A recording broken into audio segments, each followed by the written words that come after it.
Hello my dear students, ಹೇಗಿದ್ದೀರಾ ಎಲ್ಲರೂ? Welcome to Pallavi tutorials. ಮಕ್ಕಳೇ, ಯಾರಾದರೂ ಫಸ್ಟ್ ಈ ವಿಡಿಯೋನ ನೋಡ್ತಾ ಇದ್ದು ಇಲ್ಲಿವರೆಗೂ ನನ್ನ ಚಾನಲ್ನ ನೀವು ವಾಚ್ ಮಾಡಿಲ್ಲ ಅಂತ ಹೇಳಿದರೆ ನಿಮಗೆ ಕೊಡ್ತಾ ಇರುವಂಥ ಇನ್ಫಾರ್ಮೇಷನು 2024-25ನೇ ಸಾಲಿನ ನಾಳೆ ನಡೆಯುವಂತಹ ಕನ್ನಡ ವಾರ್ಷಿಕ ಪರೀಕ್ಷೆಗೆ ಬಹು ಆಯ್ಕೆ ಪ್ರಶ್ನೆಗಳು ಯಾವುದು, ಬಿಟ್ಟ ಸ್ಥಳ ಯಾವುದು, ಹೊಂದಿಸಿ ಬರೆಯಿರಿ ಯಾವುದನ್ನು ಓದ್ಕೊಳ್ಬೇಕು, ಹಾಗೂ ಪದ್ಯ ಭಾಗದಲ್ಲಿ ಕೊಡುವಂತಹ 4 ಪ್ರಶ್ನೆಗಳು ಯಾವ ಪದ್ಯದಲ್ಲಿ ಕೇಳ್ತಾರೆ, ಆ 4 ಪ್ರಶ್ನೆಗಳಲ್ಲಿ 3 ಪ್ರಶ್ನೆಗೆ ನೀವು ಉತ್ತರವನ್ನು ಬರಿಬೇಕಾಗಿರೋದ್ರಿಂದ ಇಂಪಾರ್ಟೆಂಟ್ ಆಗಿ 3 ಪದ್ಯ ಭಾಗ ಯಾವುದು, ಆ ಪದ್ಯದಲ್ಲಿ ಬರುವ ಪ್ರಶ್ನೆಗಳು ಉತ್ತರ ಸಹಿತ ಹೇಳಿದ್ದೀನಿ. ಆ ವಿಡಿಯೋನ ವಾಚ್ ಮಾಡ್ಕೊಂಡು ಬನ್ನಿ.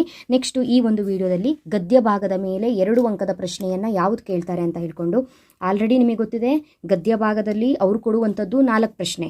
ಆ 4ರಲ್ಲಿ ನೀವು ಉತ್ತರವನ್ನು ಬರಿಬೇಕಾಗಿರೋದು ಕೇವಲ 2 ಪ್ರಶ್ನೆಗೆ ಮಾತ್ರ.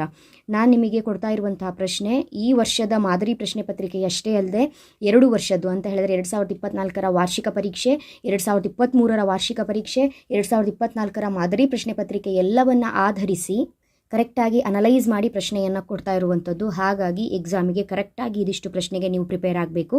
ಈಗ ನಾನು ಹೇಳುವಂತಹ ಗದ್ಯ ಭಾಗವನ್ನು ನೀವು ಕರೆಕ್ಟಾಗಿ ಓದ್ಕೊಂಡ್ರೆ 4 ಅಂಕ ನಿಮಗೆ ಗ್ಯಾರಂಟಿ ಸಿಗುತ್ತೆ. ಹಾಗಾದರೆ 3 ಮಾದರಿ ಪ್ರಶ್ನೆ ಪತ್ರಿಕೆಯಲ್ಲಿ ಯಾವ ರೀತಿಯಾಗಿ ಪ್ರಶ್ನೆಯನ್ನು ಕೇಳಿದ್ದಾರೆ ಅನ್ನೋದನ್ನು ಕರೆಕ್ಟಾಗಿ ನೋಡ್ಕೊಳ್ಳಿ. 1ನೇ ಪ್ರಶ್ನೆ, ಗದ್ಯ ಭಾಗದಲ್ಲಿ 1ನೇ ಪ್ರಶ್ನೆಯನ್ನು ಮುಟ್ಟಿಸಿಕೊಂಡವನು ಗದ್ಯದಿಂದ, 2ನೇ ಪ್ರಶ್ನೆಯನ್ನು ಕನ್ನಡವನ್ನು ಕಟ್ಟುವ ಕೆಲಸ, 3ನೇ ಪ್ರಶ್ನೆಯನ್ನು ಬದುಕನ್ನು ಪ್ರೀತಿಸಿದ ಸಂತ, 4ನೇ ಪ್ರಶ್ನೆಯನ್ನು ಹಳ್ಳಿಯ ಚಹಾ ಹೋಟೆಲುಗಳು ಏನಿದೆ ಈ ಗದ್ಯ ಭಾಗದಿಂದ ಕೊಟ್ಟಿದ್ದಾರೆ. ಸೇಮ್ ಟು ಸೇಮ್ ಎಲ್ಲ ಮಾದರಿ ಪ್ರಶ್ನೆ ಪತ್ರಿಕೆಯಲ್ಲೂ ಕೂಡ ಅದೇ ರೀತಿಯ ಪ್ರಶ್ನೆಯನ್ನೇ ಕೇಳಿರೋದು. ಹಾಗಾಗಿ ನೀವು ಇವಾಗ ಏನು ಮಾಡಬೇಕು ಅಂತ ಹೇಳಿದ್ರೆ 4 ಗದ್ಯವನ್ನು ಓದ್ಕೊಳ್ಬೇಕು. ಯಾವುದು? ಮುಟ್ಟಿಸಿಕೊಂಡವನು, ಕನ್ನಡವನ್ನು ಕಟ್ಟುವ ಕೆಲಸ, ಬದುಕನ್ನು ಪ್ರೀತಿಸಿದ ಸಂತ, ಹಳ್ಳಿಯ ಚಹಾ ಹೋಟೆಲು. ಇವಾಗ ನಿಮಗೆ ಡೌಟ್ ಏನು ಅಂತ ಹೇಳಿದರೆ ಬರಿಬೇಕಾಗಿರೋದು 2 ಪ್ರಶ್ನೆ ಅಲ್ಲ, ಯಾವುದಾದ್ರೂ 2 ಗದ್ಯ ಭಾಗನ ಓದ್ಕೊಂಡ್ರೆ ಸಾಕಲ್ವಾ ಮೇಡಮ್ ಅಂತ ನಿಮಗೀಗ ಡೌಟ್ ಬರುತ್ತೆ.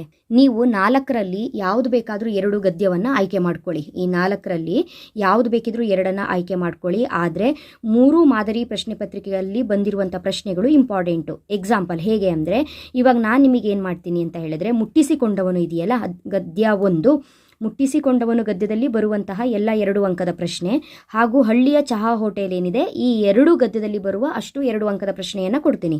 ಕಲ್ತ್ಕೊಂಡು ಹೋಗಿ ಇಲ್ಲಿ 2 ಪ್ರಶ್ನೆಗೆ ಉತ್ತರವನ್ನು ಆರಾಮಾಗಿ ಬರಿಬೋದು, 4 ಮಾರ್ಕ್ಸ್ ತಗೋಬೋದು. ಅದ್ರ ಜೊತೆಗೆ ಈ ಒಂದು ಪೇಪರಲ್ಲಿ ಉಳಿದ 2 ಪ್ರಶ್ನೆ ಇಲ್ಲಿದೆಯಲ್ಲ, ಇದರಲ್ಲಿ 2, ಅದೇ ರೀತಿ ಇನ್ನೊಂದು ಮಾದರಿ ಪ್ರಶ್ನೆ ಪತ್ರಿಕೆಯಲ್ಲಿ 2 ಉಳಿಯುತ್ತೆ. ಯಾಕಂದರೆ ಇಲ್ಲಿ ಕೊಟ್ಟಿರ್ತೀನಿ ನಾನು, ಮುಟ್ಟಿಸಿಕೊಂಡವನು ಮತ್ತು ಹಳ್ಳಿಯ ಚಹಾ ಹೋಟೆಲ್ ಕೊಟ್ಟಿರ್ತೀನಿ.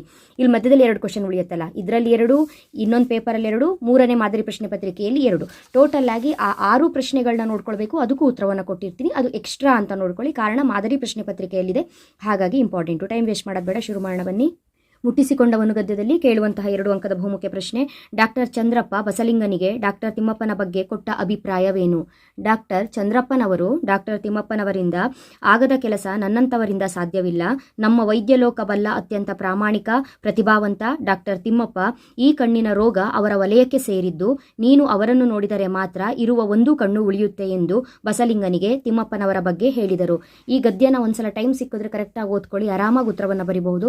ಅನ್ಯ ಡಾಕ್ಟರುಗಳು ಬಸಲಿಂಗನ ಕಾಯಿಲೆ ಬಗ್ಗೆ ಏನೆಂದು ಪ್ರತಿಕ್ರಿಯೆ ನೀಡಿದರು?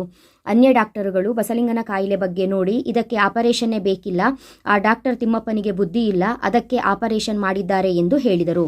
ಸಿದ್ಲಿಂಗಿ ಏಕೆ ರಾದ್ಧಾಂತ ಮಾಡಿದಳು? ಡಾಕ್ಟರ್ ತಿಮ್ಮಪ್ಪ ಹೊಲೆಯರೆಂಬುದು ಅದು ಹೇಗೋ ಸಿದ್ಲಿಂಗಿಗೆ ತಿಳಿದು ಬಿಟ್ಟಿತ್ತು. ಅವರನ್ನು ಮುಟ್ಟಿಸಿಕೊಂಡು ಬಂದನೆಂದು ಬಸಲಿಂಗನಿಗೆ ತಲೆಗೆ ಸ್ನಾನ ಮಾಡಿಸಬೇಕೆಂದು ದೊಡ್ಡ ರಾದ್ಧಾಂತ ಮಾಡಿದಳು. ಕೊನೆಯಲ್ಲಿ ಬಸಲಿಂಗನಿಗೆ ಏನೆಂದು ನಿಶ್ಚಿತವಾಗತೊಡಗಿತ್ತು.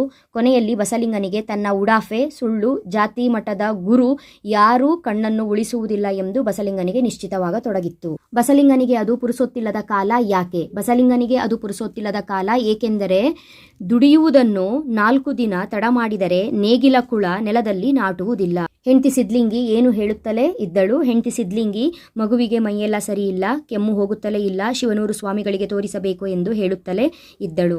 ಬಸಲಿಂಗನಿಗೆ ತನ್ನ ಕಷ್ಟದ ಮುಂದೆ ಯಾವುದು ಗೌಣವಾಗಿ ಕಾಣತೊಡಗಿದವು. ಬಸಲಿಂಗನಿಗೆ ತನ್ನ ಕಷ್ಟದ ಮುಂದೆ ಉಳಿದಿರುವ ನೆಲ, ಮಲಗುವ ಎತ್ತುಗಳು, ಮಗುವಿನ ಕಾಯಿಲೆ ಎಲ್ಲವೂ ಗೌಣವಾಗಿ ಕಾಣತೊಡಗಿತು. ಕಣ್ಣನ್ನು ಪರೀಕ್ಷಿಸಿದ ಡಾಕ್ಟರ್ ತಿಮ್ಮಪ್ಪ ಬಸಲಿಂಗನಿಗೆ ಏನೆಂದು ಹೇಳಿದರು? ಕಣ್ಣನ್ನು ಪರೀಕ್ಷಿಸಿದ ಡಾಕ್ಟರ್ ತಿಮ್ಮಪ್ಪ ಬಸಲಿಂಗನಿಗೆ ನಿನ್ನ ಕಣ್ಣು ಸರಿ ಹೋಗುತ್ತೆ, ಆದರೆ ಆಪರೇಷನ್ ಆಗಬೇಕು, ಪರವಾಗಿಲ್ಲವಾ ಎಂದು ಹೇಳಿದರು. ನೆಕ್ಸ್ಟು 2 ಅಂಕದ ಬಹುಮುಖ್ಯ ಪ್ರಶ್ನೆ ನಿಮಗೆ ಕೇಳುವಂಥದ್ದು ಹಳ್ಳಿಯ ಚಹಾ ಹೋಟೆಲ್ ಏನಿದೆ ಈ ಒಂದು ಗದ್ಯ ಭಾಗದಲ್ಲಿ, ಇದರಲ್ಲಿ ಬರುವಂತಹ 2 ಅಂಕದ ಪ್ರಶ್ನೆಗಳು, ಪಟ್ಟಣದ ಹೋಟೆಲಿನ ಕಟ್ಟಡ ಹೇಗಿದೆ? ಪಟ್ಟಣದ ಹೋಟೆಲುಗಳಲ್ಲಿ ಮನವನ್ನಾಕರ್ಷಿಸುವ ಭವ್ಯ ಕಟ್ಟಡಗಳಿವೆ. ನಡೆದರೆ ಕಾಲು ಜಾರುವ ಫಾರಸಿಯ ನೆಲವಿದೆ. ಕುರ್ಚಿ, ಫ್ಯಾನ್, ಟೇಬಲ್ಲು, ಶುಭ್ರ ಸಮವಸ್ತ್ರದ ಮಾಣಿಯು ಅದರಲ್ಲಿರುತ್ತಾರೆ. ಹಳ್ಳಿಯ ಚಹಾದ ಅಂಗಡಿ ಎಂದರೆ ಹೇಗಿರುತ್ತದೆ?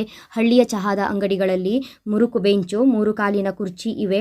ನೋಡಲು ಅಂದವಾಗಿರುವುದಿಲ್ಲ. ಒಂದು ರೀತಿ ಇಳಕಲ್ ಸೀರೆ ಉಟ್ಟು ಗುಳೇದ ಗುಡ್ಡದ ಕುಬಸ ತೊಟ್ಟ ಹೆಣ್ಣಿನಂತೆ ಇರುತ್ತವೆ. ಭಾವೈಕ್ಯತೆ ಈ ದೇಶದಲ್ಲಿ ಎಲ್ಲಿದೆ? ಭಾವೈಕ್ಯತೆ ನಮ್ಮ ದೇಶದಲ್ಲಿ ಎಲ್ಲಿಯಾದರೂ ಇದೆ ಎಂದರೆ ಅದು ನಮ್ಮ ಹಳ್ಳಿಯ ಚಹಾ ಫಳಾರದ ಅಂಗಡಿಯಲ್ಲಿ. ಏಕೆಂದರೆ ಅಲ್ಲಿ ಎಲ್ಲ ವರ್ಗದ, ಎಲ್ಲ ಜಾತಿಯ, ಎಲ್ಲ ವಯಸ್ಸಿನ ಜನರು ಒಂದೆಡೆ ಸೇರುತ್ತಾರೆ. ಗಿಡ್ಡ ಮಾಸ್ತರು ಶಾಲೆಯಲ್ಲಿ ಹುಡುಗರಿಗೆ ಏಕೆ ಹೊಡೆಯುತ್ತಾರೆ? ಗಿಡ್ಡ ಮಾಸ್ತರು ಶಾಲೆಯಲ್ಲಿ ಹುಡುಗರಿಗೆ ಬಹಳ ಹೊಡೆಯುತ್ತಾರೆ. ಆ ರೀತಿ ಹೊಡೆಯುವುದಕ್ಕೆ ಕಾರಣ ಮನೆಯಲ್ಲಿ ಅವರ ಹೆಂಡತಿಯ ಕಾಟವೇ ಆಗಿತ್ತು. ಹಳ್ಳಿಗರ ಆಕ್ಷೇಪದ ವಿಷಯ ಯಾವುದು? ವಿಧವೆಯಾದ ಅಕ್ಕ ಅವರು ಏಕೆ ಅಷ್ಟು ಬೆಳಗಿನ ಸೀರೆ ಉಡಬೇಕು ಎಂಬುದು ಹಳ್ಳಿಗರಿಗೆ ಜಿಜ್ಞಾಸೆಯ ವಿಷಯ. ಹೊಸದಾಗಿ ವರ್ಗವಾಗಿ ಬಂದ ವೈದ್ಯಾಧಿಕಾರಿ ರೋಗಿಗಳಿಗೆ ಬರೀ ಪ್ರಿಸ್ಕ್ರಿಪ್ಷನ್ ಮಾತ್ರ ಬರೆದು ಕೊಡುತ್ತಿದ್ದಾರೆಂಬುದು ಹಳ್ಳಿಗರ ಆಕ್ಷೇಪ. ಸುದ್ದಿಯ ಸೂರಪ್ಪನಾದ ಭರಮಣ್ಣ ಗೊಂಬೆಯನ್ನು ಹೇಗೆ ವರ್ಣಿಸುತ್ತಾನೆ? ಸುದ್ದಿಯ ಸೂರಪ್ಪ ಹನುಮಾನ್ ಭಕ್ತ, ಬ್ರಹ್ಮಚಾರಿ ಭರಮಣ್ಣ ತಾನು ಪಟ್ಟಣಕ್ಕೆ ಹೋದಾಗ ಶೋರೂಮ್ನ ಎದುರಿಗೆ ನಿಲ್ಲಿಸಿದ್ದ ಹೆಣ್ಣುಗೊಂಬೆಯನ್ನು ಎವೆ ಇಕ್ಕದೆ ನೋಡಿ, ಏನ್ ಹೆಣ್ಣಪ್ಪ ಅದು, ಕೈ ತೊಳೆದು ಮುಟ್ಟಬೇಕು ಅದನ್ನು ಎಂದು ಬಾಯಿ ಚಪ್ಪರಿಸುತ್ತಾ ವರ್ಣಿಸುತ್ತಾನೆ. ರೋಗಿಗಳ ಹಾಗೂ ಪಥ್ಯ ಮಾಡುವವರ ಜಿದ್ದು ಎಂತಹದು? ರೋಗಿಗಳು ಹಾಗೂ ಪಥ್ಯ ಮಾಡುವವರು ಮನೆಯಲ್ಲಿ ಪಥ್ಯ ಮಾಡುತ್ತಾ ಚಹಾ ಫಳಾರದ ಅಂಗಡಿಯಲ್ಲಿ ಕರಿದ ಪದಾರ್ಥಗಳನ್ನು ತಿನ್ನುತ್ತಿದ್ದರಿಂದ ಅವರ ಜಡ್ಡು ವಾಸಿಯಾಗುತ್ತಿರಲಿಲ್ಲ. ಹಾಗಾಗಿ ಹಾಗೂ ಸಾಯುತ್ತೇವೆ, ಹೀಗೂ ಸಾಯುತ್ತೇವೆ, ಕರಿದಿದ್ದನ್ನು ತಿಂದು ಸಾಯುತ್ತೇವೆ ಎನ್ನುವ ಜಿದ್ದು ಅವರದ್ದು. ಸೊ ಇಲ್ಲಿ ನಿಮಗೆ ಇವಾಗ 4 ಪ್ರಶ್ನೆಯನ್ನು ಕೊಟ್ಟಿರೋದ್ರಲ್ಲಿ ಗದ್ಯ 1, ಗದ್ಯ 8 ನಾನು ಹೇಳ್ಬಿಟ್ಟಿದ್ದೀನಿ. ಅದರಲ್ಲೇ ಪ್ರಶ್ನೆಗಳು ಕವರ್ ಆಗೋದು. ಉಳಿದಿರುವಂಥ 2 ಪ್ರಶ್ನೆಗೆ ಉತ್ತರ.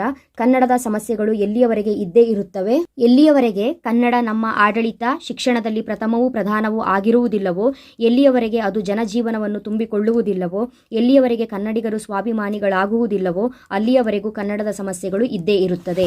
ನೆಕ್ಸ್ಟ್ ಮುಂದಿನ ಪ್ರಶ್ನೆ, ಕಲಾಂ ಮೇಷ್ಟ್ರು ಹೇಳಿದ ಯಶಸ್ಸಿನ ಪಂಚಾಕ್ಷರಿ ಮಂತ್ರ ಯಾವುದು?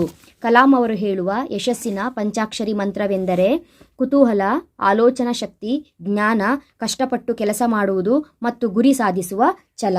ಅದೇ ರೀತಿಯಾಗಿ ಇನ್ನೊಂದು ಮಾದರಿ ಪ್ರಶ್ನೆ ಪತ್ರಿಕೆಯಲ್ಲಿ ಕರ್ನಾಟಕದಲ್ಲಿ ಕನ್ನಡಕ್ಕೆ ಯಾವ ಸ್ಥಾನವಿರಬೇಕೆಂದು ಹಾಮನಾಯಕ್ ಅಪೇಕ್ಷಿಸಿದ್ದಾರೆ? ಇದಕ್ಕೆ ಉತ್ತರ, ಕರ್ನಾಟಕದಲ್ಲಿ ಕನ್ನಡವೇ ಪ್ರಥಮ, ಪ್ರಧಾನ, ರಾಜ, ರಾಣಿ, ರಾಜಕುಮಾರ ಎಲ್ಲ ಯಾವ ಭಾಷೆಯಾದರೂ ಇಲ್ಲಿ ಮಿಕ್ಕ ಸೇವಕರ ಸ್ಥಾನದಲ್ಲಿರಬೇಕು. ಮುಂದಿನ ಪ್ರಶ್ನೆ, ಕಲಾಂ ಅವರು ತಾವು ಆತ್ಮಕಥೆ ಬರೆದುದು ಏತಕ್ಕಾಗಿ? ಇದಕ್ಕೆ ಉತ್ತರ, ಸಾಮಾಜಿಕ ಸೌಲಭ್ಯಗಳಿಂದ ವಂಚಿತವಾಗಿರುವ ಊರಿನಲ್ಲಿ ಜನಿಸಿದ ಮಕ್ಕಳಿಗೆ ತಾವು ಹಿಂದುಳಿದವರು, ಅಸಮರ್ಥರು ಅನ್ನುವ ಭ್ರಮೆಯಿಂದ ಬಿಡುಗಡೆ ಹೊಂದಲು ತಮ್ಮ ಬದುಕು ಸ್ಫೂರ್ತಿ ನೀಡಬಹುದೇನೋ ಎಂಬ ಭಾವನೆಯಿಂದ ಆತ್ಮಕಥೆ ಬರೆದಿರುವುದಾಗಿ ಕಲಾಂ ಹೇಳಿಕೊಂಡಿದ್ದಾರೆ. ನೆಕ್ಸ್ಟು ಇನ್ನೊಂದು ಮಾದರಿ ಪ್ರಶ್ನೆ ಪತ್ರಿಕೆಯಲ್ಲಿ ಕೇಳಿರೋ ಪ್ರಶ್ನೆ, ತ್ರಿಭಾಷಾ ಸೂತ್ರದ ಬಳಕೆ ಹೇಗಿರಬೇಕು ಅಂತ ಕೊಟ್ಟಿದ್ದಾರೆ. ಇದಕ್ಕೆ ಉತ್ತರ, ಕೇಂದ್ರ ಸರ್ಕಾರದ ಎಲ್ಲ ಸೂಚನೆಗಳು, ಎಲ್ಲ ಫಾರಂಗಳು, ಎಲ್ಲ ಬರವಣಿಗೆಯ ವ್ಯವಹಾರಗಳು ಕ್ರಮವಾಗಿ ಪ್ರಾದೇಶಿಕ ಭಾಷೆ ಹಿಂದಿ ಮತ್ತು ಇಂಗ್ಲಿಷ್ಗಳಲ್ಲಿರಬೇಕು. ಇದೇ ತ್ರಿಭಾಷಾ ಸೂತ್ರದ ಬಳಕೆ. ಕಲಾಂ ಅವರು ಬಂಡೆಗಳ ಬಸಿರಲ್ಲಿ ಕಂಡದ್ದೇನು? ಕಲಾಂ ಒಬ್ಬ ಶಿಲ್ಪಿಯಂತೆ ಬಂಡೆಯಲ್ಲಡಗಿರುವ ಶಿವಶಕ್ತಿಯನ್ನು ಕಾಣುತ್ತಾರೆ. ಬಂಡೆಗಳ ಬಸಿರಲ್ಲಿ ಶಿವನ ನಿಹಿತ ಶಕ್ತಿಯನ್ನು ಕಂಡರು. ಕಲಾಂ ಕ್ಷಿಪಣಿ ರೂಪದಲ್ಲಿ ಶಕ್ತಿ ಹೊರಬರಲು ಕಂಪಿಸುತ್ತಿರುವಂತೆ ಅವರ ಒಳಗಣ್ಣು ಬಂಡೆಯನ್ನು ನೋಡಿತು. ಮಕ್ಕಳೇ, ಇದಿಷ್ಟು ಕೂಡ ಗದ್ಯ ಭಾಗದಲ್ಲಿ ಕೇಳುವಂತಹ 2 ಅಂಕದ ಬಹುಮುಖ್ಯ ಪ್ರಶ್ನೆಗಳು ಯಾವ ಗದ್ಯದಲ್ಲಿ ಬರುತ್ತೆ ಅಂತ ಹೇಳಿಕೊಂಡು ಅಲ್ಲಿಗೆ ಪದ್ಯ ಭಾಗ, ಗದ್ಯ ಭಾಗದ 2 ಅಂಕದ ಪ್ರಶ್ನೆಗಳು ಮುಗಿತು. ಮುಂದಿನ ಒಂದು ವಿಡಿಯೋದಲ್ಲಿ ದೀರ್ಘ ಗದ್ಯ ಕೃಷ್ಣೇಗೌಡ ನಾನೇನಿದೆ ಈ ದೀರ್ಘ ಗದ್ಯದಲ್ಲಿ ಅವರು ಕೇಳುವಂತಹ 4 ಪ್ರಶ್ನೆಗಳು, ಅದಕ್ಕೆ 3 ಪ್ರಶ್ನೆಗೆ ನೀವು ಉತ್ತರವನ್ನು ಬರೀಬೇಕು. ಆ ಬಹುಮುಖ್ಯ ಪ್ರಶ್ನೆಗಳು ಯಾವುದು? ಯಾಕಂದರೆ ದೀರ್ಘ ಗದ್ಯವಾಗಿರೋದ್ರಿಂದ ಸಾಕಷ್ಟು ಪ್ರಶ್ನೆಗಳು ಅದರಲ್ಲಿ ಕವರ್ ಆಗೋದ್ರಿಂದ ಬಹುಮುಖ್ಯವಾಗಿ ಎಷ್ಟು ಪ್ರಶ್ನೆಗಳಿಗೆ ನೀವು ಉತ್ತರವನ್ನು ನೋಡ್ಕೊಳ್ಬೇಕು ಅನ್ನೋದನ್ನು ಮುಂದಿನ ವಿಡಿಯೋದಲ್ಲಿ ಅಪ್ಲೋಡ್ ಮಾಡ್ತೀನಿ. ಆ ವಿಡಿಯೋ ಬಂದ ತಕ್ಷಣ ನೋಟಿಫಿಕೇಶನ್ ಬರಬೇಕು ಅಂತ ಹೇಳಿದರೆ ಜಸ್ಟ್ ಸಿಂಪಲ್ ನಮ್ಮ ಚಾನಲ್ ಪಲ್ಲವಿ ಟ್ಯುಟೋರಿಯಲ್ಸ್ ಸಬ್ಸ್ಕ್ರೈಬ್ ಮಾಡಿಕೊಂಡು ಆಲ್ ಬಟನ್ ಕ್ಲಿಕ್ ಮಾಡ್ಕೊಳ್ಳಿ. ವಿಡಿಯೋ ಬಂದ ತಕ್ಷಣ ನೋಟಿಫಿಕೇಶನ್ ಬರುತ್ತೆ ಮಕ್ಕಳೇ. ಓಕೆನಾ? Thank you. All the best.